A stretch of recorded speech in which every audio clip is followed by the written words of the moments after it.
If you like what I do, consider joining my channel or donating to my coffee. Links in the description.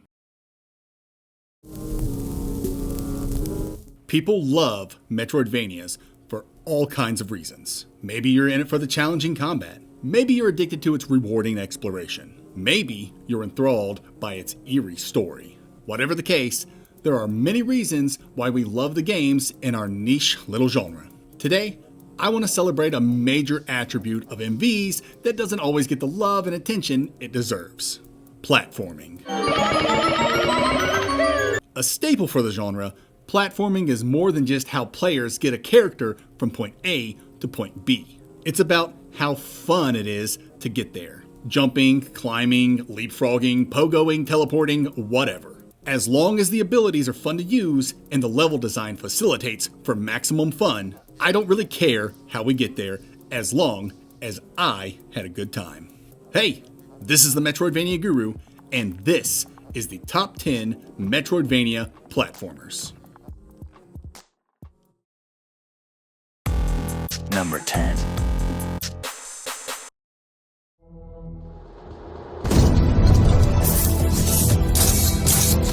Worldless is a game that completely separates combat and platforming, allowing both to stand on their own. And when it comes to platforming, this game delivers. Movement is fluid, jumps are precise, and traversal is packed with creative abilities that make exploration a joy. But if you really want to test your skills, there's an optional challenge that's downright brutal. Hidden collectibles unlock a platforming gauntlet that will destroy you, and if you survive, congrats! Your reward is the hardest boss fight in the game. Thanks, Worldless.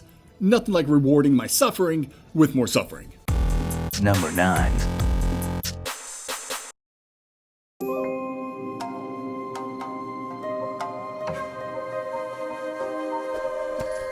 Bow Path of the Teal Lotus blends traditional Metroidvania platforming with aerial combat, letting you chain mid-air strikes for extra jumps. If you're skilled enough, you can practically never touch the ground during combat, as long as the enemy you're hitting stays alive. Smacking yokai for extra jumps is ridiculously fun, especially during boss fights, where well-timed aerial combos become essential. And if you really want to push your platforming prowess, head on over to the Sumo Target Training minigame. These challenges really separate the men from the Tentai Hana. Number 8.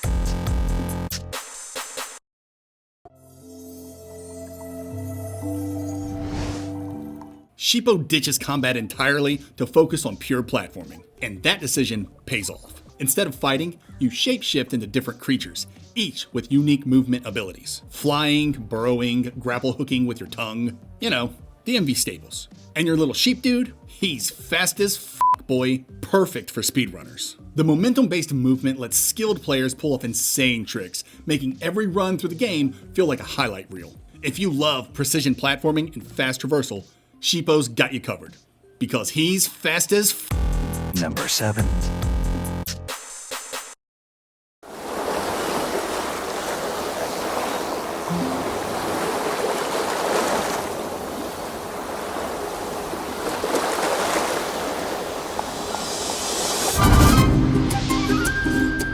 Guacamelee is what happens when you mix Metroidvania platforming with Lucha Libre wrestling. Juan's moveset is built for both combat and traversal, so punches, uppercuts, and headbutts double as movement abilities. Then there's the dimension swapping mechanic that forces you to phase in and out between the lands of the living and the dead to navigate platforms and obstacles that phase in and out of existence depending on the dimension you're in, leading to some fast, frantic, and fun sections. And for the true masochists out there, Guacamelee 2 has ridiculous optional platforming challenges that will absolutely break you. But don't sweat it, for a true luchador faces any challenge with honor, determination, and grace, even when they're a chicken.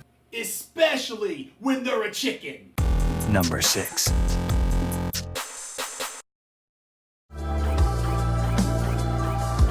Lone Fungus is basically Celeste meets Hollow Knight. And yes, that's as amazing as it sounds. Every movement ability, from wall jumping to midair dashes, feels finely tuned, making platforming both challenging and ridiculously fun. And then there are the challenge rooms. If you thought regular platforming was tough, these optional gauntlets will absolutely destroy you. But when you finally stick the landing on a near impossible sequence, There's nothing like it. If you crave tough but fair platforming, Lone Fungus will push you to your absolute limit. Though some of these sequences feel like they might be a little easier if I had a third frickin' hand.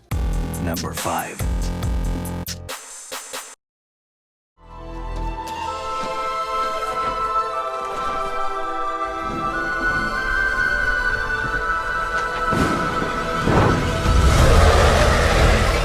The Ori games are pure platforming bliss. Every movement ability, whether it's the double jump, triple jump, dash, or grapple, feels smooth, precise, and satisfying. But then there's the bash, one of the best mechanics in any Metroidvania, letting Ori leapfrog off projectiles and enemies to completely change course midair. It's a game changer that turns the platforming into an art form. And let's not forget the escape sequences. Like the Ginzo Tree and Blind Forest. These are some of the most intense platforming set pieces in the genre, both beautiful and challenging, even if they are kinda trial and error bullshit.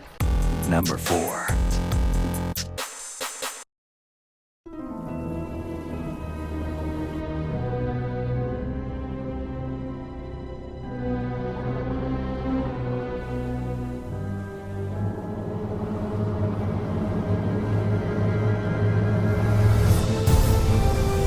If you like platforming that literally breaks the game, Blue Fire might be for you. Okay, the platforming doesn't break the game as much as it turns every room into a game of the floor is lava. At first, you've got your standard jumps and dashes and wall jumps, but as you progress, movement escalates to an insane degree thanks to additional abilities like air dashes, wall runs, and a plethora of other platforming enhancements brought to you in part by the game's spirit system. Equipping certain spirits can give you extra jump height, movement speed, a triple jump, and all kinds of other crazy crap that makes getting around Penumbra and its brutal but fair void challenges a ton of fun. There's just something satisfying about a game that turns the laws of gravity into mere suggestions. Number 3.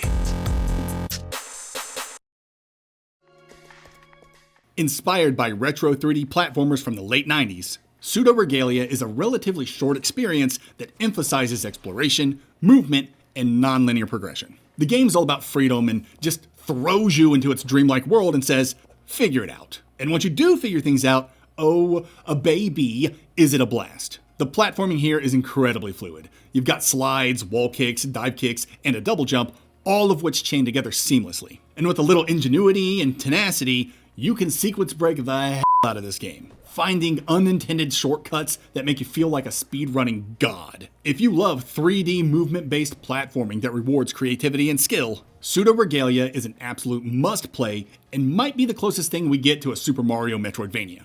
Make it happen, Miyamoto, you coward. Number 2.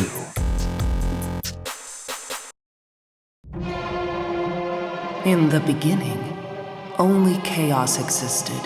Eterna Noctis does not mess around. The platforming here is brutal. Dashes, double jumps, teleportation arrows. You'll need all of it just to survive this game's regular moment-to-moment platforming. And optional sections and challenge rooms? Pfft, forget about it. Even on the game's easiest setting, Eterna Noctis is vicious. Every jump, every wall climb, every teleport has to be perfect. But the level design is tight, and the movement is so fluid that when you finally clear a tough section, it's beyond gratifying. And I attribute this largely to the game's copious amounts of checkpoints. Without them, I wouldn't have put this game on the list, because then I wouldn't have finished the game, baby. Number 1.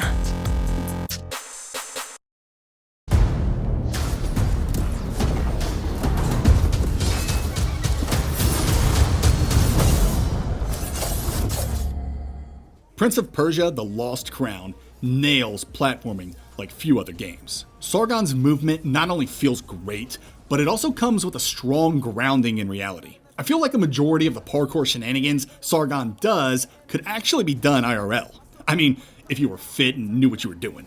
Dashing, wall running, flipping on poles, sliding. There's something about the realistic physics and animations that make controlling Sargon so enjoyable. Of course, you got your fantastical nonsense to play around with too, like double jumps and a scarf that works like a hookshot. But then there's the Shadow of Simurgh, which lets you place a clone of yourself so you can warp back to it. The puzzles and platforming challenges built around this mechanic are next level. And the game constantly throws fresh traversal challenges your way, like the Xerxes coin challenges and the DLC that really ramps things up with all its crazy platforming and chase sequences. The Last Crown isn't just a great Metroidvania, it's a masterclass in movement, and that's why it's the #1 Metroidvania platformer. Did I neglect any good MVs that also have exceptional platforming? Feel free to correct this injustice in the comments below. We all can use more great platformers in our lives. And while you're down there, hit like and subscribe so you don't miss any of my future MV lists or reviews. That engagement helps out more than you know. Until next time, nerds.